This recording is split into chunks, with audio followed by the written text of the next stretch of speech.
his life. The movie opened July 4th, 1994. About 2 weeks after it opened, I got this call from the Disabled American Veterans. They wanted to give me something for playing Lieutenant Dan, for playing a disabled veteran. The award is now on the wall of his offices in L.A. That's talking very specifically about Lieutenant Dan. Nor will we forget that character's heroic struggle to rise above his anger, to become not only successful, but unequivocally a good human being. There were 3,000 people in this ballroom. Those that could stand were all standing, giving me an ovation,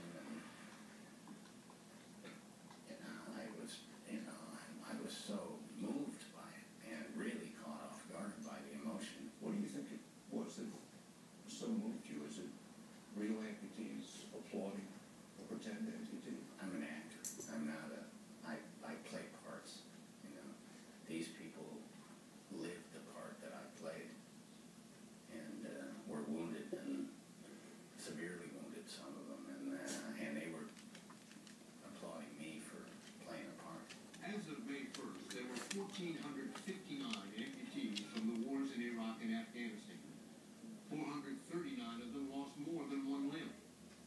Dominguez is one of 39 who lost 3.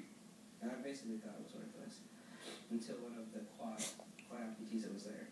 He was walking around like it was nothing. That was Marine Corporal Todd Nicely, one of 5 surviving quadruple amputees.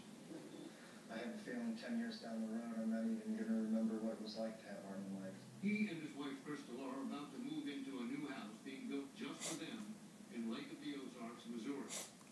Paid for in part with money raised by Sinise at a concert last Memorial Day. What does this house mean for you? For me, it means getting my life back, you know, being able to do a lot of the things on my own. It's impossible to imagine what the Knightlys have endured since that day in March of 2010 when he stepped on a booby-trapped bridge in Afghanistan. I remember thinking if I just keep breathing, I'll make it home to my wife, so. You know, you can't sacrifice much more for your country and live to tell about it. Yeah, that's true. In addition to his devastating wounds, they had to deal with a sometimes insensitive military culture. Their superiors, they look at them like they should be able to function like they did before. Like we had an instance where a gentleman got mad because Todd didn't shave his face. You know, that's probably not something that should be on your priority list of things that Todd should have to do. Living without hands is the hardest thing I think I've had to. And clean shaven this morning. Yeah, that took me a while to learn how to do that. Before I had cuts all over my face. I'd be bleeding all over, so. There may always be frustrations for the Knightlys, but at least he will not have to worry about stairs in their new home. It will have its own elevator. When you get that, what difference is that going to make in the way you live in this house? It's going to make life 10 times easier. Sinise set up his own foundation to help build homes for the severely wounded, except triple amputee Brian Anderson, who doesn't want one. You're not getting a smart home for yourself? No, I'm not. Why not? I'm good. Like, I get around just fine. I do everything I want to do. I don't need it. So, give it to somebody that would take it. And I would feel guilty taking something away from somebody that could actually need it. But that hasn't stopped him from becoming friends with Sinise, a relationship he literally fell into when he stumbled while trying out his new prosthetic legs in the physical therapy room at Walter Reed. And I just put my arms out and I landed on the first person that I could grab. Then I look up and I'm like, oh, holy crap, it's Gary Sinise. And he looks at me and he's like, holy crap, the real Lieutenant Dan. And I'm just like, no. No. You'll always be Lieutenant Dan. And he's like, come on over here, let's have a talk. And then we just started talking about everyday things. And it was like he was talking to me as a person, not just a wounded soldier.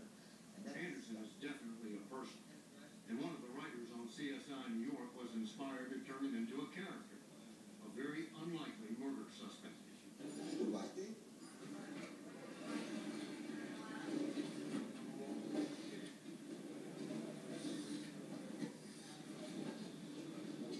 I'm not going to let you stand here and accuse me of murder. The gag was that we hid him from everybody, and then we showed him, and he gets himself up on his legs by himself. But the Army, Anderson carries on like any other 30-something. The last thing you would call him is a wheelchair bound. You're obviously in a very good place for a guy that has sacrificed as much as you have. I am in a very good place, yes. Do you think Gary Sinise is responsible for any of that?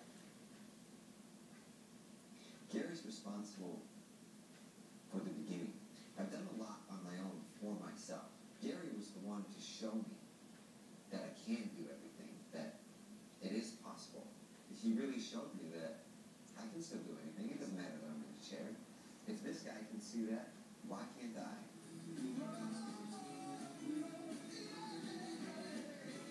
It's his role of a lifetime, and it keeps Sinise on the road most weekends. Thank you. Thank you. Thank you. Thank you. Thank all of you for what you do for our country. It's part of my life. It's part of my, what I think is important, what makes me feel that I can contribute. You're a big shot actor. But this is what makes you feel important. It gets you out of yourself, you know. It puts everything in perspective real good. Go to 60minutesovertime.com to hear a conversation with David Martin about his decade of reporting on Wounded Warriors. Sponsored by Viagra.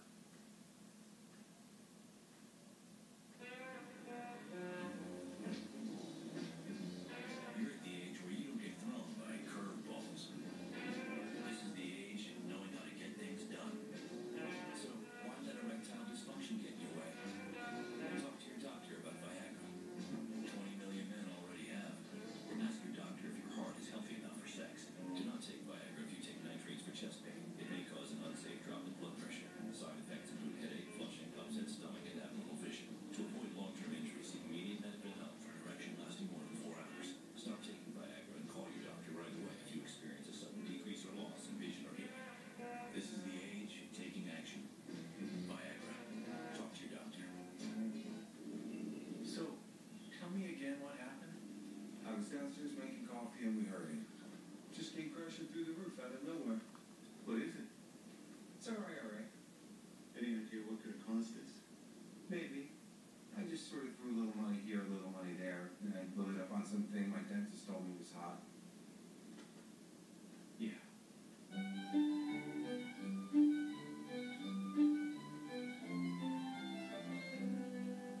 never thought it would be so easy. I was done before I knew it. Staining was fast. The protective finish was flawless. So easy. I did it again. Midwax makes it keeps wood beautiful easily. Survivor finale next. Girl power dominates. I've been in the driver's seat this whole time. For the first time ever in Survivor history, I've been the ultimate underdog.